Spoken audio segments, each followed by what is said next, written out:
This alien planet is brought to you by Campfire Technology. More on that later.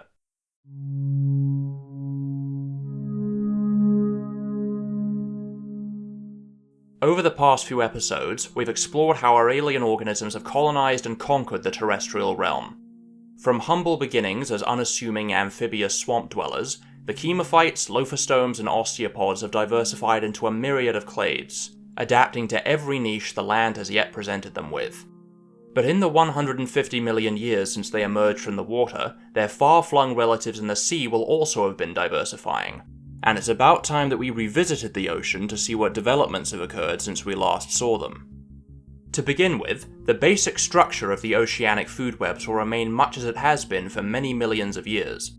Sunlight provides energy for countless billions of microscopic phototrophs, or phytoplankton, while the atmospheric hydrogen sulfide sustains equally prolific swarms of chemotrophs, which I'll hereafter refer to as chemoplankton. All of these autotrophs will be food for tiny zooplankton like the anthostome larvae and the tachypods, and these in turn will serve as an abundant food source for larger zooplankton like the gastrozoan larvae. But the niches of pelagic nekton will remain almost exclusively occupied by the acanthopods, which first appeared almost 50 million years before the first terrestrial ecosystems, when one clade of early polypods evolved to swim by undulating their bodies from side to side, rather than using their limbs like all other clades of polypod.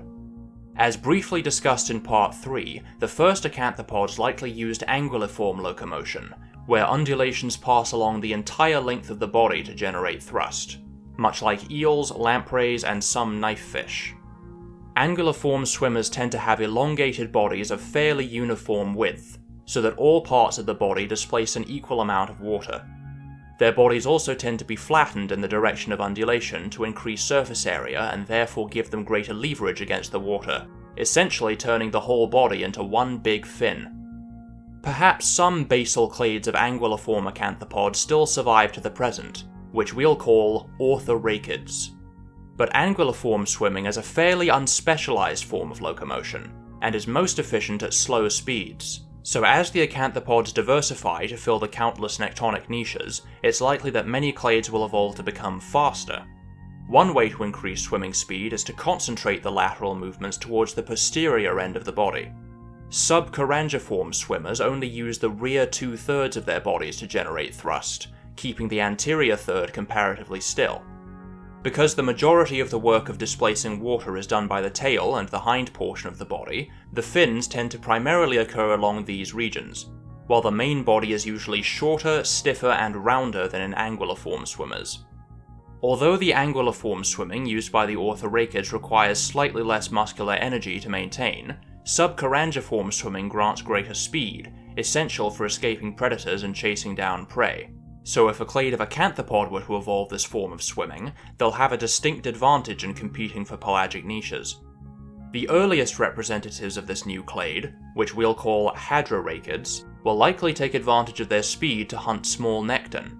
But the most plentiful source of food in the oceans are the vast swarms of plankton that teem near the surface, which one clade of hadrorhynchids may specialize to feed on exclusively, initially preying on large zooplankton like the gastrozoan larvae, before adapting to feed on smaller organisms.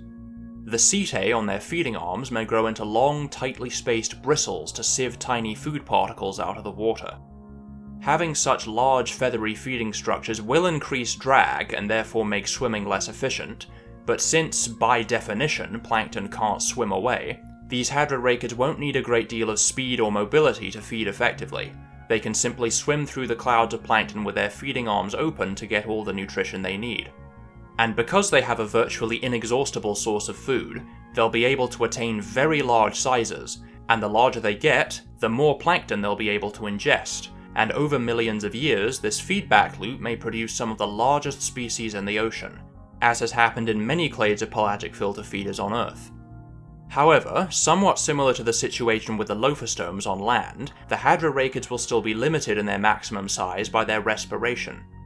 The acanthopods breathe by extracting oxygen from the water with the gills that line their bodies. The larger their gill surface, the more oxygen they'll be able to obtain, and therefore the larger they can grow. However, the square cube law once again comes into play here, as the surface area available for gas exchange will become smaller in proportion to their body size as they grow larger, until at some point the gills will need to become impractically huge for them to get enough oxygen to maintain their size. This means that species that breathe using gills, like the hadrorachids, will have an upper limit on their maximum size, which animals like the whale shark and the extinct Leedsichthys suggest is somewhere around 15 meters or so. Despite this constraint, these giant filter-feeding hadrorachids will become the biggest animals in the oceans and monopolize the niches of large filter feeders. We'll call them tylopods. Meanwhile, another clade of hadrorachid may specialize for feeding on nekton, a lifestyle that may involve another change in their mode of swimming. Whereas subchorangiform swimming involves around 2/3 of the animal's body length, in chorangiform swimming, thrust is generated by rapidly oscillating only the posterior third of the body. This specialization in swimming style is strongly correlated with a change in body shape. The smaller the portion of the body dedicated to propulsion, the more streamlined the rest of the body becomes, favouring a fusiform or pointed oval-shaped body, and a muscular tail bearing a large crescent-shaped or lunate caudal fin. This provides a further increase in speed, but comes at the cost of manoeuvrability. Unlike anguilliform swimmers, which can execute sharp turns by adjusting the position of their elongated bodies, chorangiform swimmers have comparatively little control over their direction of movement. To help them steer and maintain stability, chorangiform swimmers usually rely on their fins, which in the case of our hadrorachids may evolve from the limbs that line their bodies, which have long since lost their role in propulsion. When moving through a medium like water or air, an animal needs to remain stable along 3 axes of rotation. Firstly, the animal needs to control roll, or side-to-side teetering, which can be achieved by evolving fins that stick out perpendicular to the body. If positioned towards the front or back of the body, these fins also help maintain pitch, or rotating forwards and backwards. Finally, yaw, or turning left and right, can be adjusted with dorsal or ventral fins, which typically occur posterior to the animal's center of gravity. Additionally, the 4 feeding arms common to all acanthopods will present unnecessary drag and decrease their speed and swimming efficiency. So to make them more hydrodynamically optimal, this clade may evolve to keep their feeding arms pressed together into a streamlined cone. You'll probably notice that with all of these constraints taken into account, we've ended up with a body shape quite similar to that of many fish species on Earth. Because of the hydrodynamic pressures exerted by a medium as dense as water, the basic fish shape that we're familiar with on Earth is likely to be common in pelagic nekton on Earth-like planets throughout the universe. On Earth alone, it's independently evolved in cetaceans, marine reptiles, and even sea slugs. Another adaptation strongly correlated with a pelagic lifestyle is countershading, where the ventral side of the body is more lightly coloured than the dorsal side, meaning that when viewed from below, they blend in with the light coming from the water's surface, and when viewed from above, they're camouflaged against the darkness of the deeper layers of the water column. This colour pattern benefits both predators and prey, and so is likely to be widespread among many oceanic clades, including among our clade of chorangiform swimmers, which along with their speed and streamlined bodies will help them to become the dominant clade of pelagic predators. We'll call this clade the teleopterids. From here, different clades of teleopterids may specialise for feeding on different types of prey, which is likely to involve modifications to their mouth parts. Another pressure imposed by the density of water is that, when a predator lunges at a prey item, the resulting turbulence may push the prey out of the predator's reach. Aquatic animals on Earth have evolved a variety of different feeding mechanisms to minimize this risk. Some, like groupers and bass, use suction feeding to draw the prey and the surrounding water into the mouth, while others, like the slingjaw wrasse, goblin sharks, and dragonfly larvae, have extendable jaws that can dart forward to grab prey without producing appreciable turbulence. If a clade of teleopterids specializes for feeding on small nekton, they may converge on the latter solution. The middle pair of feeding arms may become streamlined harpoons to dart forward and impale prey, with their setae evolving into sharp, backward-angled spines, while the lateral arms may broaden into robust, tooth-riddled appendages to restrain and butcher prey once it's caught and to pass it into the mouth. This sophisticated armament will equip these hadrorachids to feed efficiently on small nekton, and will earn their clade the appropriate name Dorapods. Another clade of teleopterids may specialize for hunting larger prey, which may entail yet another change in their form of swimming. The final and fastest variation of body-driven swimming is thunniform swimming, wherein virtually all the propulsive force is provided by the tail fin, seen in many large predatory species like tuna, barracuda, and some sharks. This form of swimming is also correlated with an elongated, torpedo-like body that allows for rapid acceleration, which will give these teleopterids a substantial edge in competing for the niches of macropredators. Most of the prey species that form these teleopterids' diets are large enough to not be significantly affected by turbulence, so evolving a hydrodynamically optimal feeding mechanism isn't as much as a priority for these macropredators as it is for smaller species like the sauropods. Instead, the setae lining their feeding arms may evolve into rows of serrated teeth to deliver powerful bites and to rip chunks of flesh from their prey. These teleopterids may gain supremacy over the pelagic ecosystem soon after they first appear, and by the time they've established themselves as top predators, they may be large enough to rival the filter-feeding tylopods in size. We'll dub them temnopods. Faced with the competition from all these new clades, the orthorhynchids may not fare as well, as their anguilliform design doesn't grant them the necessary speed to compete for the niches of active predators in the open ocean, and so many of the pelagic orthorhynchids may be driven to extinction. But some species may still find niches in environments like the shallows along the coasts. In many such places, the marine snow and abundant plankton may cultivate huge reefs of sessile anthostomes, providing a habitat for a unique assemblage of organisms. In some ways, the differences between the reefs and the open ocean is analogous to the differences between the forests and the steppe. In the open sea, where there's virtually no form of cover or shelter, it pays to be optimized for speed, but the complex landscape of the reefs favors specializations for maneuverability. In this regard, the orthorhynchids have an advantage, as their anguilliform swimming allows them to change direction more rapidly than other forms of body-driven swimming. Many species may retain a long, slender body shape to help squeeze through confined spaces among the stands of anthostomes, but other species may further optimize for maneuverability with yet another change to their manner of swimming. All of the methods of swimming we've discussed so far involve the body and the caudal fin in the production of thrust, but an alternative commonly found in many reef-dwelling fish is to instead achieve propulsion by beating the fins back and forth, keeping the body and tail comparatively motionless.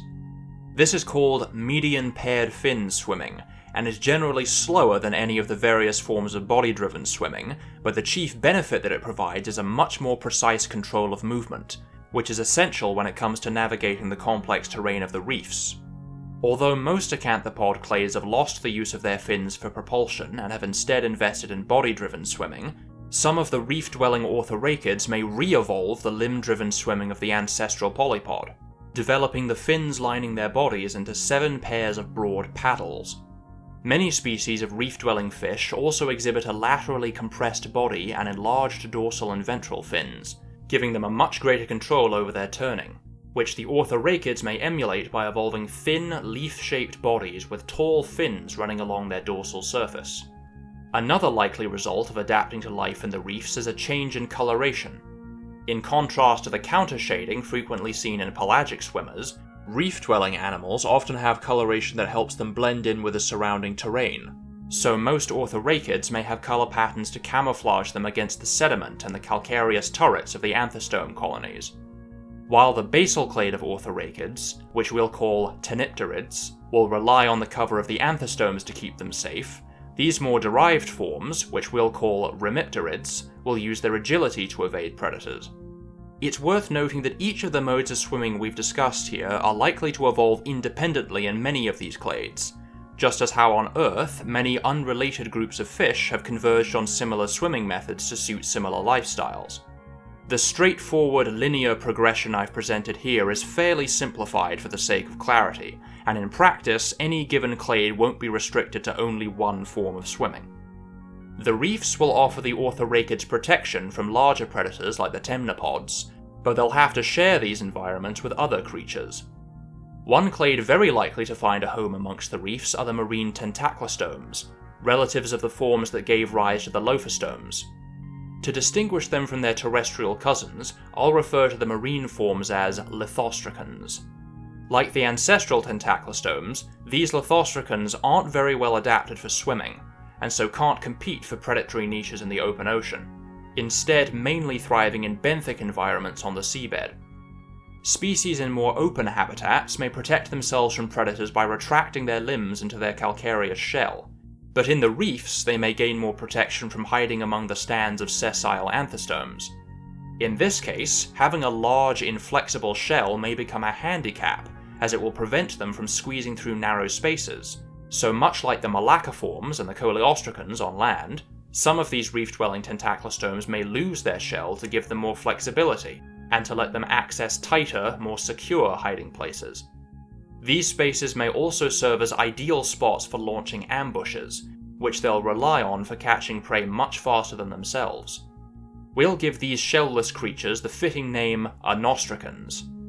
Another likely resident of the reefs will be the marine sarcopods, which, once again, to distinguish from their terrestrial relatives, will give the name coelopods. Much like the lithostracans, these creatures don't have any overt adaptations for swimming, but instead avoid predators by burrowing beneath the sand. The setae lining their limbs are embedded in vibration-sensitive cells or mechanoreceptors to detect movement in the surrounding water, alerting them to incoming danger. The majority of coelopod species are benthic detritivores, feeding on the marine snow and the other organic matter among the sediment, but some species may expand into the many other niches offered by the reefs, possibly even evolving predatory feeding habits. These species may increase the number and sensitivity of the mechanoreceptors along their cephalothorax, with the anterior setae elongating into antenna-like structures, while the mouth parts may adapt for grasping and masticating prey. Lying in wait within their burrows, they may use their sensitive mechanoreceptors to detect vibrations in the water above them. When prey passes overhead, they'll erupt from under the sediment and dispatch it with the tooth-like setae on their oral tentacles. But specializing for the niches of ambush predators may put these coelopods in competition with the anostracans, which may mean that the two clades won't exist in the same ecosystems, or that they'll specialize for hunting different species of prey. We'll call these predatory coelopods trichopods. Many of these marine clades may also have representatives in freshwater habitats.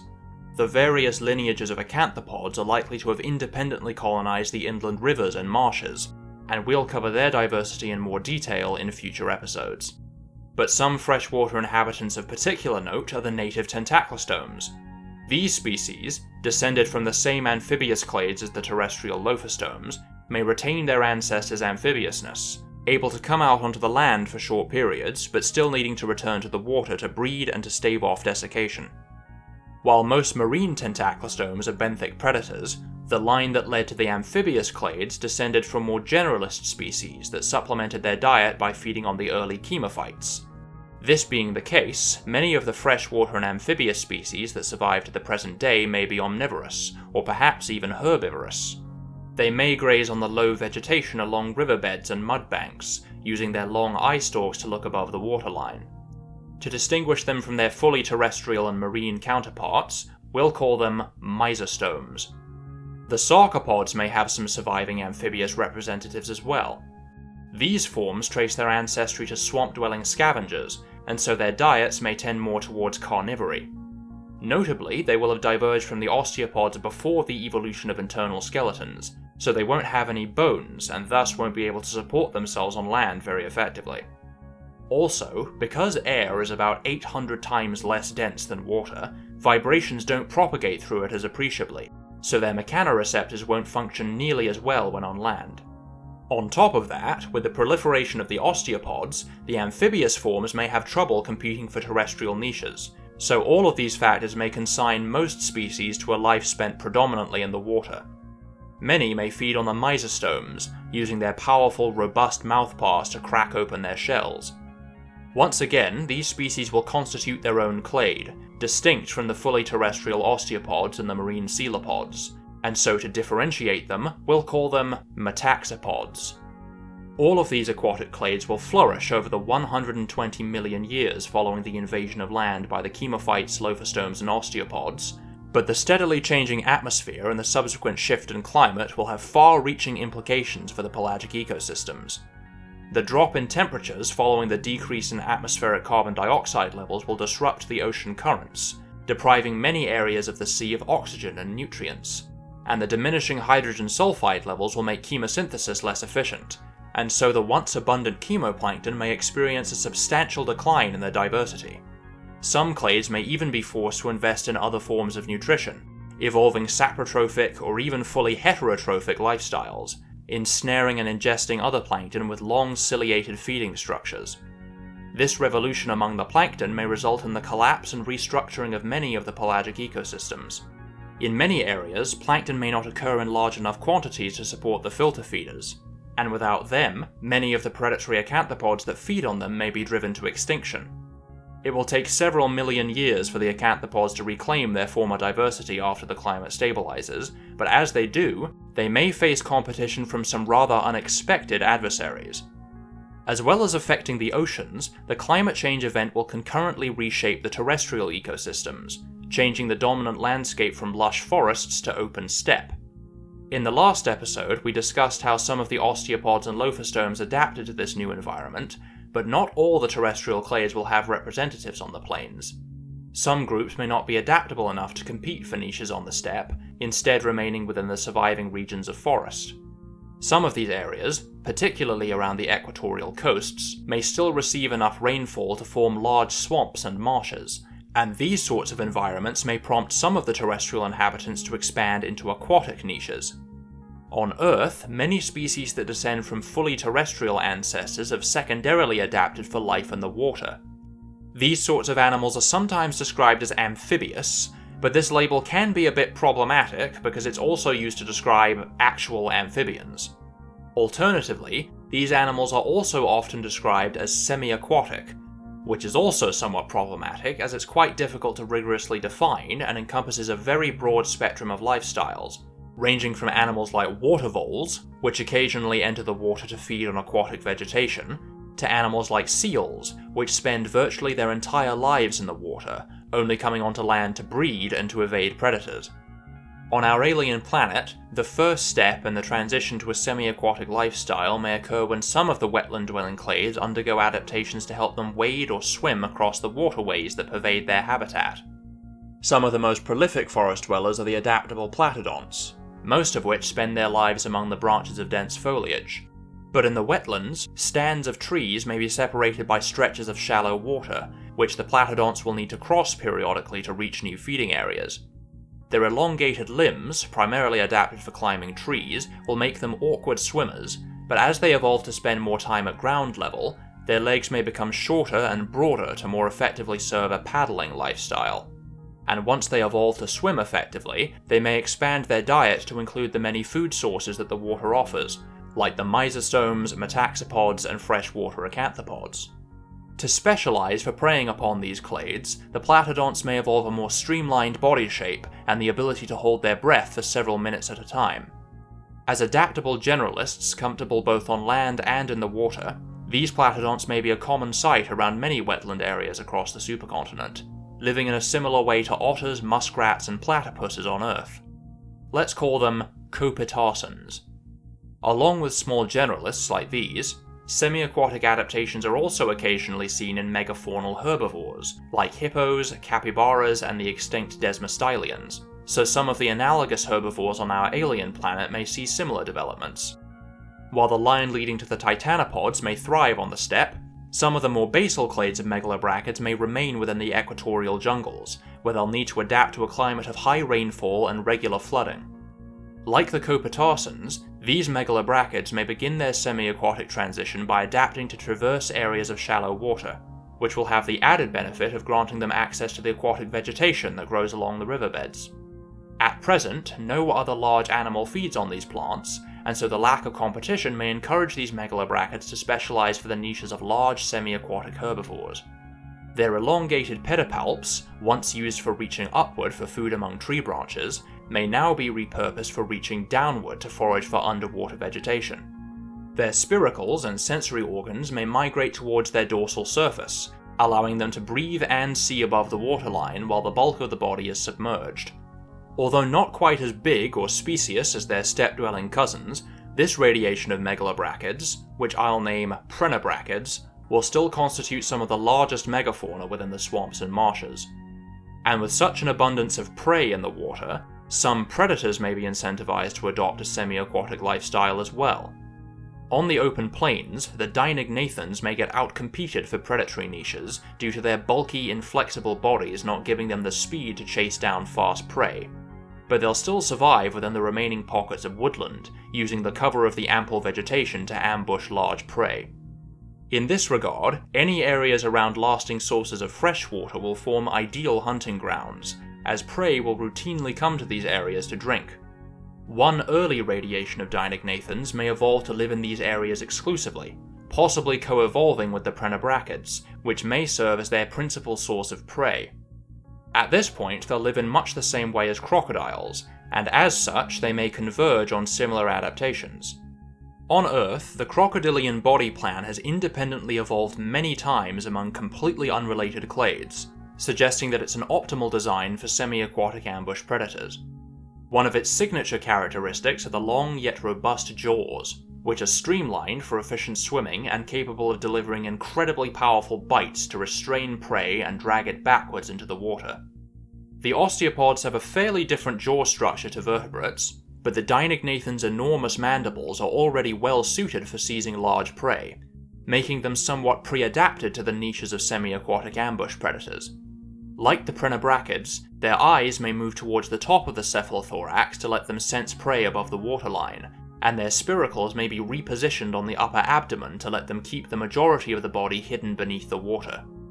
This line of Deinognathans, which I'll call Odontognathans, may rapidly achieve widespread dominance of the freshwater habitats following their first appearance, after which they may diversify into a number of more specialized forms. Most of the early Odontognathans species will be macropredators, feeding primarily on terrestrial prey and other semi-aquatic animals like the prenobrachids. We'll call these forms Trachognathans. But as the group diversifies, some species may avoid competition with their larger relatives by specializing to feed predominantly on the freshwater acanthopods. On Earth, animals with equivalent feeding behaviors are called piscivores, but once again, we run into a bit of terminological trouble here, as strictly speaking, this term is used to describe animals that feed specifically on fish, and there are obviously no fish on this alien planet. So for the sake of exactitude, I'll coin the term acanthivore to describe their lifestyle. Just like the predatory teleopterids, these acanthivorous Odontognathans will need to find a hydrodynamically optimal way of feeding. Because it's a lot harder to get a grip on prey when in water, semi-aquatic piscivores often have noticeably different mouth parts and dentition to their terrestrial relatives, frequently involving elongated jaws with interlocking pointed teeth, and sometimes additional sharp protuberances lining the inside of the mouth. Likewise, these Odontognathans may forego their ancestors' robust jaws and broad serrated teeth, instead evolving narrow, slender mandibles with prominent needle-like teeth. Since most of the job of catching prey is done by the elongated mandibles, the pedipalps may shrink to reduce water resistance, though they may still be used to masticate prey once it's caught and to pass it into the mouth. To let them move more effectively in water, they'll need to evolve an efficient means of swimming, but unlike crocodiles, the Odontognathans' inflexible limb girdles, common to all Syniscians, may make body-driven swimming difficult to evolve, so it may be more likely for them to adopt a style of swimming similar to the median paired fin swimming seen in the remipterids, propelling themselves with back and forth strokes of their powerful limbs. To prevent their airways from flooding when they dive underwater in pursuit of prey, they may evolve specialized muscles to let them constrict their spiracles, similar to the palatal valve seen in crocodiles or seals' ability to open and close their nostrils.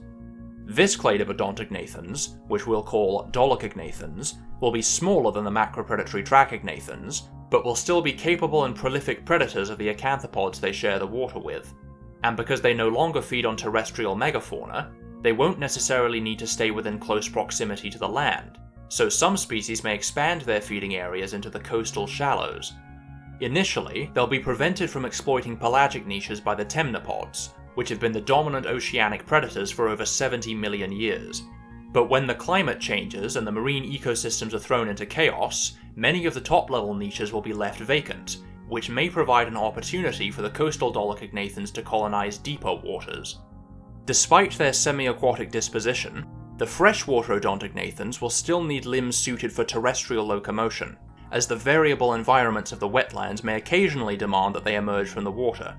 But the coastal species won't need to come onto land nearly as often, and so can afford to adapt more completely for an aquatic lifestyle.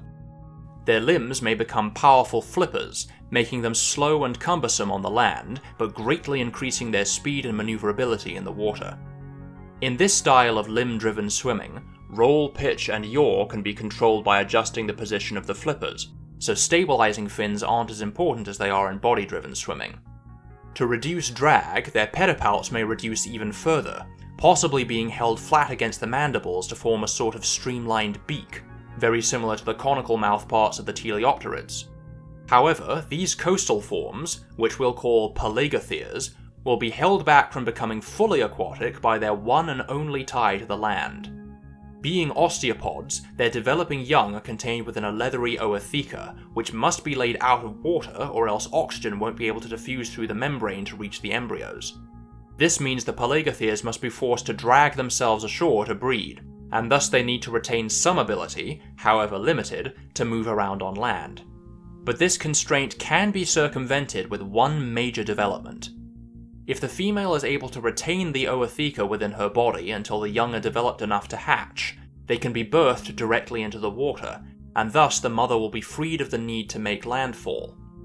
This form of live birth is subtly different from the kind seen in mammals, because the young aren't connected to the mother via a placenta or an equivalent organ, and the mother provides no additional nourishment to the young during their development. Instead, it's more akin to the method of reproduction seen in some species of snakes, sharks, and amphibians, where the eggs are simply withheld by the female until they hatch internally. This mode of reproduction is sometimes referred to as ovoviviparity, and we'll go into it in much more detail in a future episode. The pelagotheres that evolve this innovation will now be able to completely forego any capacity for terrestrial locomotion and evolve for a life spent entirely in the water. One immediate advantage that this provides is an increase in potential body size. On land, an animal can only get so large before it collapses under its own weight, but in the water the effects of gravity are counteracted by buoyancy, and therefore aquatic animals can reach much larger sizes than terrestrial ones. The egg-laying pelagotheres, which we'll hereafter call actotheres, are restricted to sizes at which they can still support themselves when they come ashore. But with the advent of live birth, the fully aquatic pelagotheres will be able to reach sizes so large that if they ever did find themselves on land, they'd be crushed under the weight of their own bodies. This increase in size will be complemented by their efficient respiration. As already mentioned, the acanthopods have an upper limit on their size imposed by their gill surface and the levels of dissolved oxygen in the water. But the pelagotheres' mechanism of active air breathing lets them take in much more oxygen than would be possible with the acanthopods' gills, letting them fuel body sizes even greater than the tylopods and temnopods. These pelagotheres, which I'll call thalattotheres, will be the first clade to evolve a fully aquatic lifestyle from a terrestrial origin, and are destined to become the new masters of the ocean. From here, the thalattotheres may diverge into two lineages. Some species may evolve to feed on large amounts of small prey, eventually adapting to feed on the clouds of plankton, with their needle-like teeth evolving into a comb-like sieve to strain the water. And with such an abundance of food, they'll become gigantic and whale-like, replacing the tylopods as the top-level filter feeders. These forms may maintain flippers of roughly equal size, which provides a balance of speed and maneuverability, somewhat reminiscent of the bygone plesiosaurs on Earth. Based on this limb configuration, we'll call them isopterygians.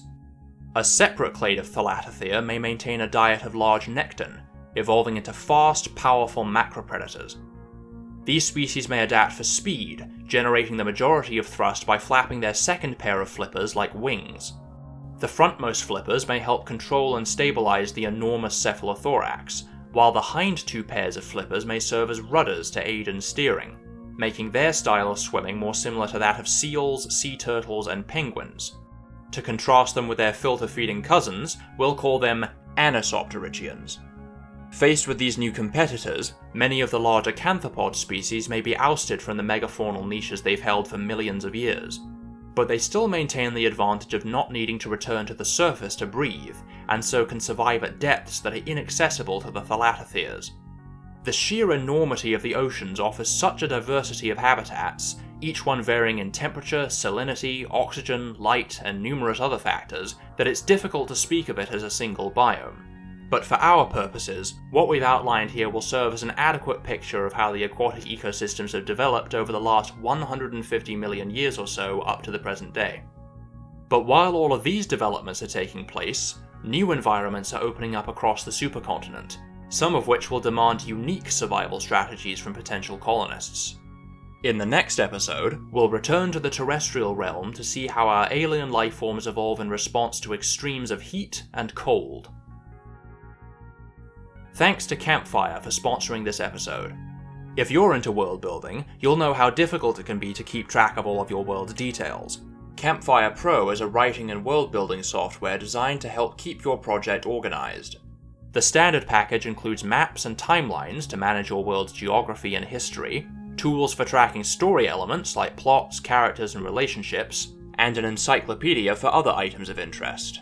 But if you're a fan of the Alien Biospheres series and are making an alien planet of your own, you might be interested in the new World Building Pack, which in addition to including entries for cultures, languages, and religions, also has a page where you can tabulate your world's entire tree of life, as well as individual facts, statistics, and miscellaneous details for every individual species. All of the features of the World Building Pack are included in the 10-day free trial, after which you can get Campfire Pro permanently for a one-time purchase of $49.99 US, plus $24.99 for the World Building Pack.